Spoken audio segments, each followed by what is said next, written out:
Herkese merhabalar. Yol Bizi Gözler'in yeni bir yayınına daha hoş geldiniz. Bugün size Suudi Arabistan'da araç nasıl kiralanır onu anlatmaya çalışacağım. Bu aslında uzun süredir çekmek istediğim bir videoydu. Çünkü kanalıma bu konuyla ilgili epeyce bir soru ve yorum geliyor. Bugün size bunu genel hatlarıyla izah etmeye çalışacağım. Hadi gelin başlayalım. Evet değerli dostlar, bugün size Suudi Arabistan'da araç nasıl kiralanır bunu genel hatlarıyla anlatmaya çalışacağım. Kanalımı takip edenler, kanalıma abone olanlar göreceklerdir ki ben Suudi Arabistan'a bireysel olarak gitmek isteyen arkadaşlar ve kardeşlerimiz için bir rehber hazırlamaya çalışıyorum. İşte kanalımdaki içeriklere bakarsanız bu rehberin içerisinde bireysel turistik vize nasıl alınır, uygun ucuz uçak bileti nasıl sağlanır, şehirler arasında ulaşım nasıl sağlanır, işte özellikle hızlı tren sistemi, otobüs, şehir içi ulaşım nasıl sağlanır, işte taksi seçenekleri nedir, taksi uygulamaları nelerdir, Mekke ve Medine'de bir otobüs sistemi var, belediyenin işlettiği. Bunları anlattığım detaylı videolarım var. Aynı zamanda konaklama işi nasıl çözülür, bununla ilgili de çekilmiş bir videom var. Özellikle Suudi Arabistan'da araç nasıl kiralanırla ilgili bana yorum ve sorular geliyor. Uzun süredir bu çekmek istediğim bir videoydu. Bugüne kısmetmiş. Bugün size kısaca Suudi Arabistan'da araç nasıl kiralanır bunu genel hatlarıyla vermeye çalışacağım. Tabii neticede araç niye kiralanır?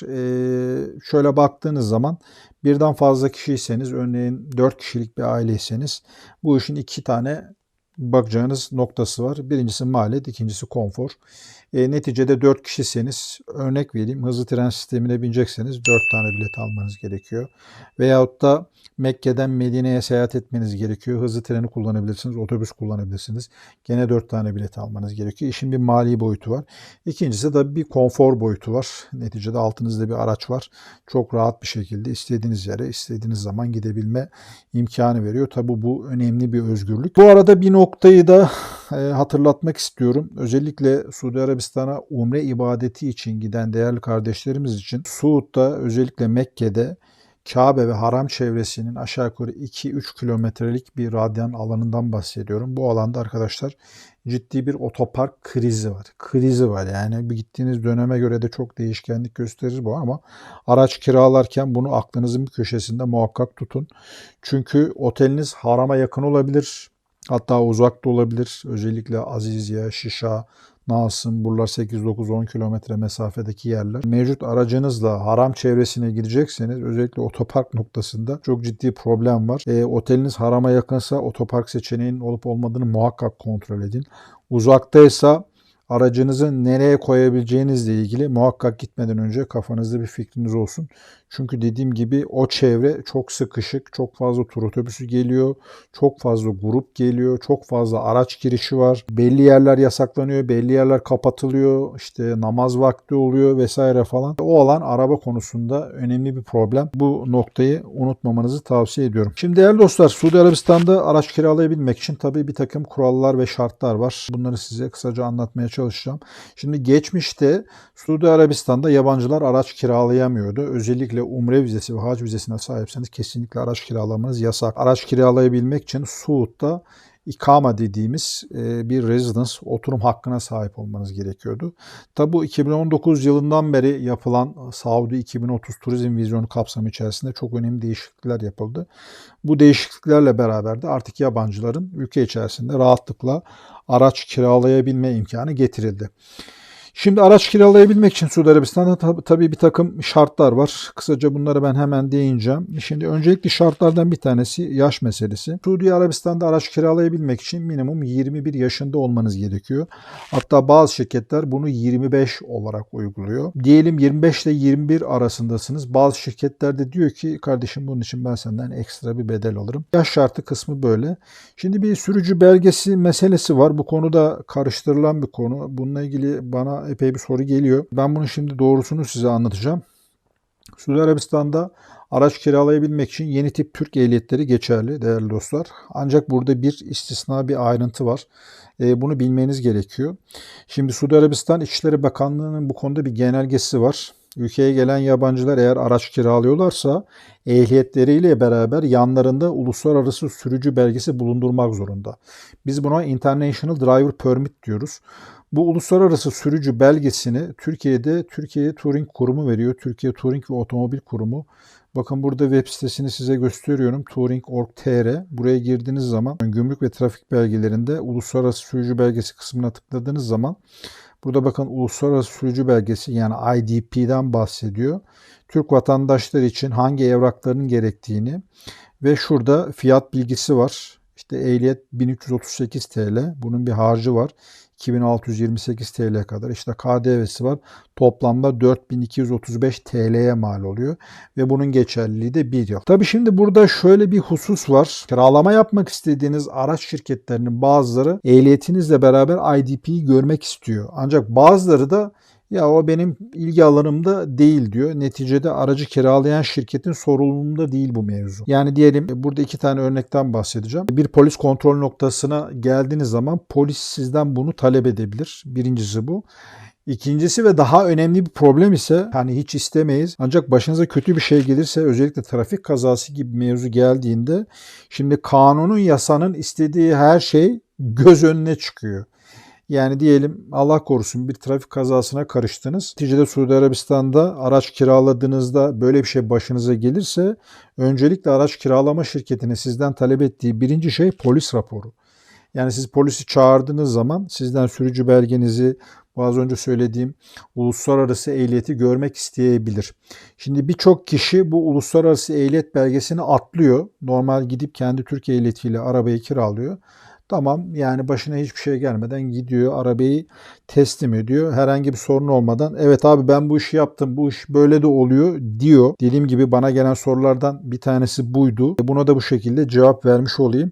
Benim tavsiyem uluslararası sürücü belgesi çıkartmanız yönünde. Dediğim gibi bu kötü bir durum olduğu an ihtiyacınız olabilecek bir şey. Bu polis kontrolü olabilir. Allah korusun az önce söylediğim gibi bir trafik kazası da olabilir. Çünkü böyle durumlarda araç kiralama şirketleri de size sunduğu sigorta kapsamı içerisinde eğer polis raporunu doğru dürüst alamazsanız aldığınız kasko ve sigorta tamamen geçersiz olur. Bu konu önemli bir konu. Ama dediğim gibi ben şunu görüyorum. Bana gelen özellikle soru ve yorumlardan birçok kişi normal Türk ehliyetiyle beraber arabasını kiralayıp yoluna devam ediyor. Uluslararası sürücü belgesini kontrol etme zorunluluğu araç kiralama şirketine ait değil arkadaşlar. Bu aracı kullanacak kişinin sorumluluğunda olan bir mevzu. Yani bu detaya dikkat edin. Ya ben gittim arabayı teslim aldım. Benden uluslararası sürücü belgesi falan talep etmediler. Evet etmemiş olabilirler. Ancak ben Suudi Arabistan'daki bu işin yasal statüsünü size anlatıyorum. Yasal statüde normal ehliyetinizle beraber uluslararası sürücü belgesini bulundurmanız gerekiyor. Aslında uluslararası sürücü belgesi dediğiniz şey de sizin ehliyetinizin işte birden fazla dile çevrilmiş bir hali yani şöyle kocaman bir evrak. Normalde Suudi Arabistan Arapça kullanan bir ülke. Dil olarak Arapça kullanıyor. Harf olarak Arapçayı kullanıyor. Yani oradaki polis memuru yani Suudi Arabistan'da aslında Latince ve İngilizce ile ilgili bir problem yok. Polis kontrolünde de herhangi bir sorun da yaşamayabilirsiniz. Dediğim gibi ben bu konunun detayını anlatayım. Sonrası size ait. İsterseniz uluslararası sürücü belgesi alın. İsterseniz almayın. Ancak işin yasal statüsü bu. Bazı şirketler bu uluslararası sürücü belgesini de görmek isteyebiliyor. Dediğim gibi istemeyen de var. Bu tamamen arabayı kullanacak kişinin sorumluluğunda olan bir mevzu. Yani buradaki önemli nokta bu. Sizin de anlamanız gereken nokta bu. Yani araç kiralama şirketi abi benden bunu istemedi. Tamam baba istememiş olabilir. Ancak yasa bu. Umarım yeteri kadar izah edebilmişimdir. Şimdi tabii bir de sigorta meselesi var. Bu kasko olayı. Şimdi Suudi Arabistan'da tüm kiralık arabalarda zorunlu third party dediğimiz yani üçüncü taraf sorumluluk sigortası ile beraber geliyor. Şimdi third party, üçüncü taraf sorumluluk sigortası şu demek. Siz gidip bir başkasının malına zarar verdiğiniz zaman sigorta bunu kapsıyor. Şimdi bunun dışında sizin kiraladığınız araca gelecek zararlarla ilgili sigortalar genelde opsiyonel oluyor. İşte burada mesela loss damage waiver dediğimiz var. İşte burada birçok sigorta var. Bu sigortalardan kendi aracınıza gelecek olan hasarı da karşılayıp karşılamadığına dikkatli bir şekilde bakmak gerekiyor. Çünkü bunun için ekstra ücret vermeniz lazım. İşte diyecek ki size abi günlük şu kadar bu iş için para ödemen gerekiyor. Günlük 10 dolar, 20 dolar işte neyse. Tabii şimdi bu sigorta meselesiyle ilgili de şöyle bir durum var. Yani insanlar arabayı sigortalattığı zaman Türkiye'deki mantıkla düşünüyor. Abi ben buna kasko yaptırdım, işte bunun hepsini kapsıyor vesaire gibi bir algıya düşüyor. Bu doğru değil arkadaşlar. Şimdi araç kiralama şirketleri tabii neticede para kazanma odaklı olarak çalıştıkları için bu sigorta kısmında birçok oyun oynayabiliyorlar. Az önce söylediğim mesela loss damage waiver, yani sizin kullandığınız arabaya gelen hasarın neyi ne kadar kapsadığı kısmı. Mesela burada araç kiralama şirketi size diyor ki 3 tane opsiyon sunuyor. Abi diyor sen günlük 10 dolar ödersen ve bu aracın başına bir iş gelirse ben senden ekstra 200 dolar alırım. İşte buna excess fee deniliyor. Mesela bu aracın tipine göre, modeline göre çok değişken bir kavram. Veyahut da diyor ki hayır diyor, günlük 20 dolar ödersen ben senden hiçbir şey almam diyor. Diyelim arabada bir hasar oluştu. Bu hasar oluştuğundaki sizden ne kadar ücret alınacağını excess fee deniliyor. Bu siz zaten arabayı kiralarken de sizden öncelikli olarak depozito olarak da bu bedel alınır. Aynı zamanda trafik cezaları için de bu depozit kullanılır. Neticede bu sigorta kısmı önemli. Aynı zamanda bu sigortanın içerisinde cam koruma var mı, lastik koruma var mı?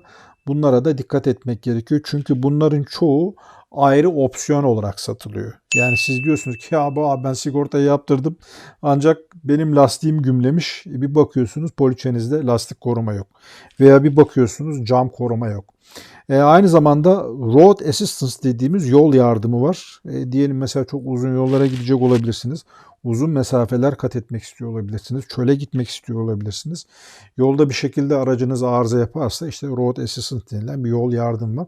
Bunların tamamı ayrı ücret arkadaşlar. Yani bir araç kiralarken nasıl bir rota yapacağınızı, nereye gideceğinizi, bununla ilgili kafanızda taslak bir plan olsun ki buna göre rahat karar verebilirsiniz. Alacağınız risk ne kadar, işte sigortaya ne kadar ödemem gerekiyor, bir kaza olursa ne olacak? Mesela hırsızlık tamamen birçok sigorta şirketinde, yani araç kiralamanın kullandığı sigorta şirketlerinde ayrı bir opsiyon olarak çıkıyor. Yani ben arabamı sigorta yaptırdım abi, hepsini kapsaması lazım. Türkiye'deki mantık gibi düşünmeyin.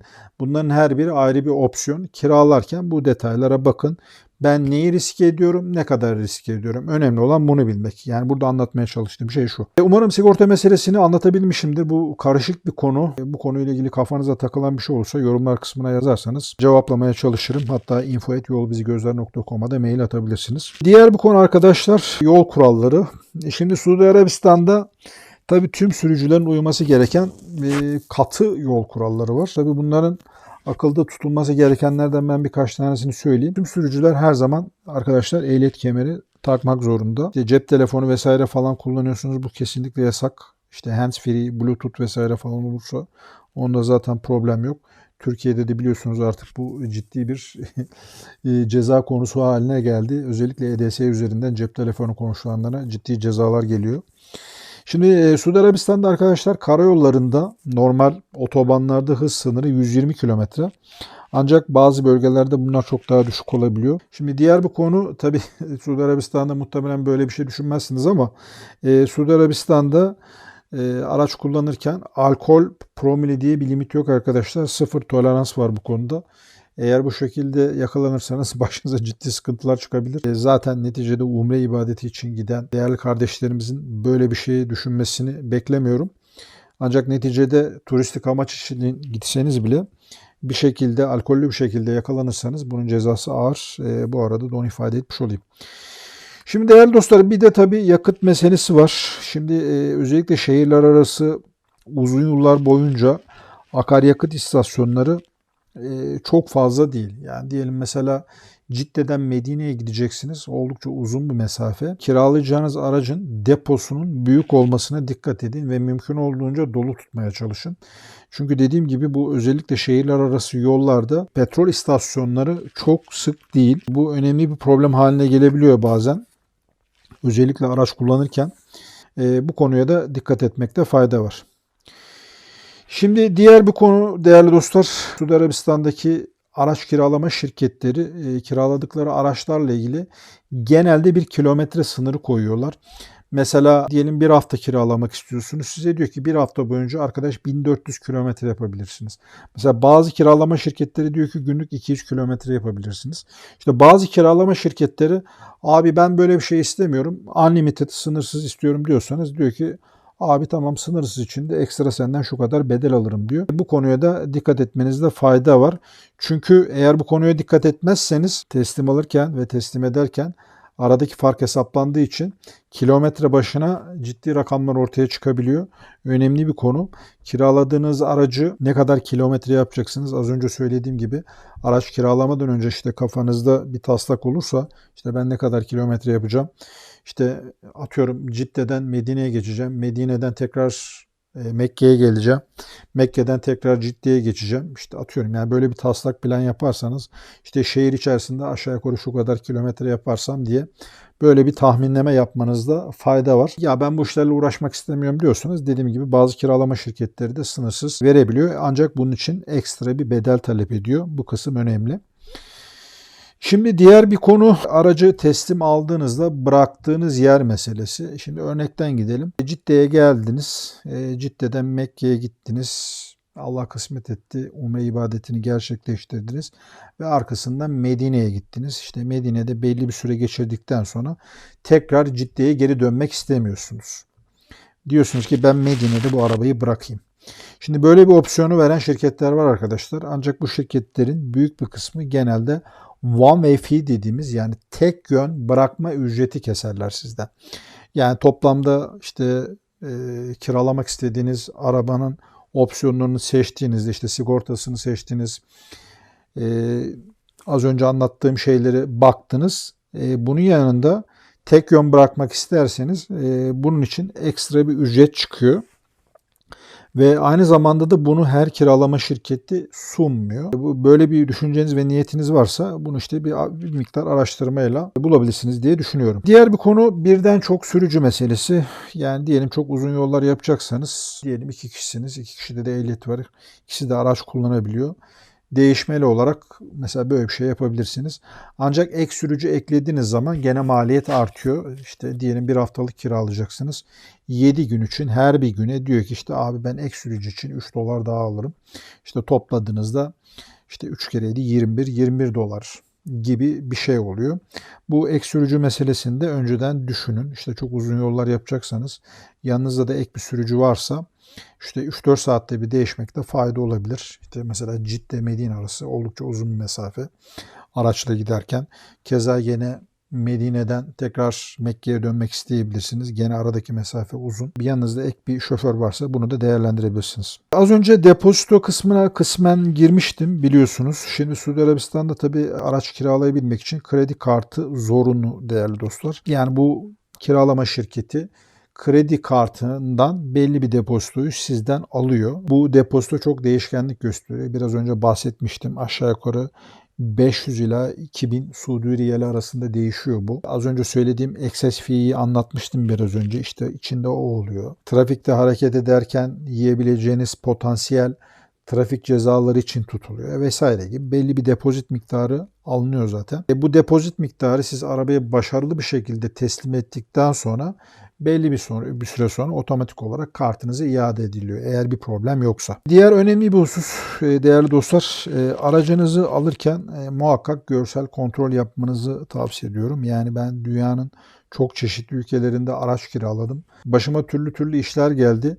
Aracı kiraladığınız yerde noktada muhakkak bir görsel muayene yapın. Yani arabada çizik var mı, ezik var mı, büzük var mı, çalışmayan bir yeri var mı, bir tarafında kırık çatlak bir noktası var mı? Muhakkak bir görsel analiz yapın. Şöyle bir arabanın çevresini dolanın. Kapılara bakın, tamponlara bakın. Özellikle tampon bölgeleri önemli. Arka taraflar sürtme anlamında. Suudi Arabistan'da çünkü gittiğiniz zaman göreceksiniz. Araçların çoğunun tamponlarında ufak tefek çizikler var. Kenarlarında, kıyılarında ufak tefek işte ezikler vesaireler falan filan olabiliyor. Şimdi bunu niye söylüyorum? Araç kiralama şirketleri genelde bunu kaydediyorlar ve size bir imza attırıyorlar. Ancak bazen görevli hatasından dolayı olabiliyor. Bazen kasten olabiliyor. Siz aracı teslim ederken sizinle ilgisi olmayan bu çizikler ve eziklerden siz sorumlu tutulabiliyorsunuz. Böyle bir durumda işte az önce söylediğim yaptırdığınız sigorta bozuluyor. Yani buradaki sıkıntı bu. Onun için aracı teslim alırken muhakkak bir görsel kontrol yapmanızı önemli tavsiye ediyorum. Evet, şimdi Suudi Arabistan'daki önemli konulardan bir tanesi bu hız kasisleri meselesi. Şimdi Suud'da hız kasisleri çok fazla arkadaşlar. Yani bu herkesin güvenliği için kurulmuş ancak yani garip bir şekilde bir tehlike noktası gibi bu. Yani her yerde bunun tabelası vesaire falan yok. Çok hızlı girerseniz arabaya zarar verme ihtimaliniz de var. Onun için Suudi Arabistan'da birçok noktada böyle kasisler var. Bu kasislere dikkat edin. Özellikle arabanın altını çarpmamak anlamında bu hız kasisleri bazen bayağı sıkıntı yaratabiliyor. Suud'da arkadaşlar bizdeki EDS gibi hız kameraları var. Bu hız kameraları yani yolculuğunuzun başınızın belası olabilir. Çok açık söyleyeyim. Yani onları fark etmeyi zaten zamanla öğreneceksiniz. Böyle buzdolabı büyüklüğünde işte gri kutular veya yol kenarlarında bu insan kadar uzun böyle devasa silindirler var. Bunlar değişiyor. Bunlar otomatik EDS hız tespiti yapıyor sürekli olarak ve bunu çok anlayamıyorsunuz. Yani zaten ışık flash patladığı an biliyorsunuz. Flash patladığı an zaten bilin ki ya siz olabilirsiniz veya sizin yanınızdan geçen kimse cezayı yemiş demektir. Onun için Suud'da bu hız kurallarına riayet edin. Bazen insanın başını ağrıtabilecek önemli durumlar ortaya çıkabiliyor. Şimdi değerli dostlar bir de tabii tabela meselesi var. Şimdi gideceğiniz yere göre bazı yerlerde tabelalar var, bazı yerlerde yok. Ancak tabelaların bazıları Arapça. Yani bazıları Arapça İngilizce tamam mı? Yani böyle bir problem var. Şimdi tabelaya bakıyorsunuz Arapça. Onun için çok anlayamıyorsunuz. Gitmeden önce muhakkak Arapça sayılarla ilgili ufak bir alıştırma yapın. Yani orada bir hız limiti yazıyor olabilir, başka bir şey yazıyor olabilir. Yani benim karşılaştığım şeylerden bir tanesi bu. Bazı yerlerde tabelalar tamamen Arapça. Çok anlayamıyorsunuz yani orada ne dediğini. Ancak tabelanın tipinden bir kestirimde belki bulunabilirsiniz. Belki de Google Translate'in foto özelliğini kullanıp çevirme yapabilirsiniz. Ancak onun için de tabii yolun bir kenarında durup tutup işte bu neydi falan filan o da çok bazı durumlarda olası değil. Bu konuda önemli konulardan bir tanesi. Şimdi Suudi Arabistan'da değerli dostlar araç içerisinde müzik çalmak özellikle namaz esnasında sıkıntı yaratabilir. Bu konuya dikkat edin. İşte aracınızda bir yolculuk yapıyorsunuz. İşte keyifli bir de bir Türk müziği açtınız yan tarafta. Ancak namaz esnasında özellikle bunun dışarıya çok fazla yansımamasına dikkat edin. Bu sıkıntı doğurabilecek mevzulardan bir tanesi. Şimdi Suudi Arabistan'da özellikle şehirler arasında seyahat ederken mesela birçok Arap ülkesinde var bu. Bizim Türkiye'de de var biliyorsunuz şehir girişlerinde checkpointler, polis kontrol noktaları. Suudi Arabistan'da da böyle yerler var. Polis genelde aslında çok durdurmuyor. Benim birkaç kez başıma geldi. Yani sadece pasaport, ehliyet kontrolü yapıp bırakıyor. Öyle çok ciddi böyle sorun çıkartacak bir durum olmuyor. Zaten Türk olduğunuzu anladığınız zaman genelde size iyi davranıyorlar. Çok fazla sıkıntı, problem çıkartmıyorlar. Ancak polis kontrol noktalarının olduğunu bilin. Gene şehirler arası yollarda seyahat ederken önemli konulardan bir tanesi de bu deve geçişleri. Özellikle gece seyahat ediyorsanız arkadaşlar ve gideceğiniz bölgelerde sağa sola sapıyorsanız mesela benim başıma geldi daha önce. İşte bir benzinlik vesaire falan arıyorduk. Otoyoldan çıkmak zorunda kaldık. Hiç alakasız yerlerde böyle deve sürüleri falan geçebiliyor. Buna dikkat etmekte fayda var.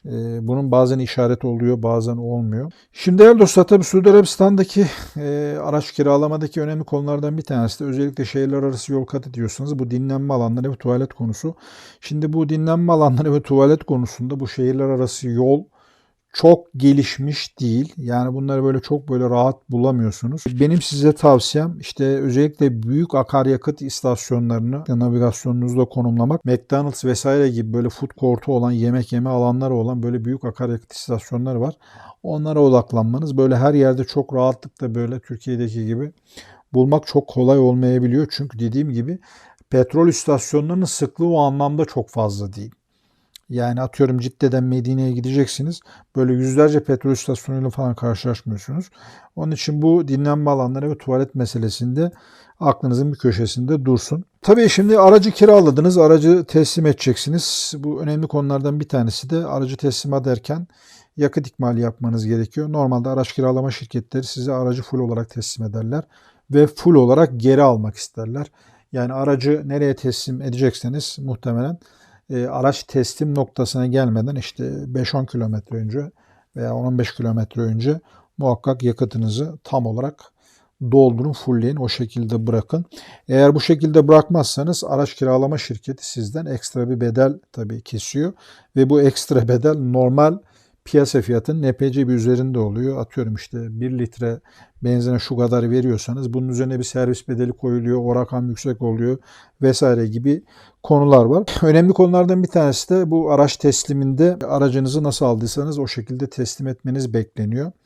Yani aracın dış temizliği, iç temizliği, içine döktüğünüz şeyler, kirletmeniz, örneğin mesela aracın içine çay döktünüz, bisküvit yediniz, kırıntıları döküldü, sigara içtiniz, sigara yanığı var, sigara kokusu var. Mesela sigara ile ilgili gene bu konuda ciddi takıntı var.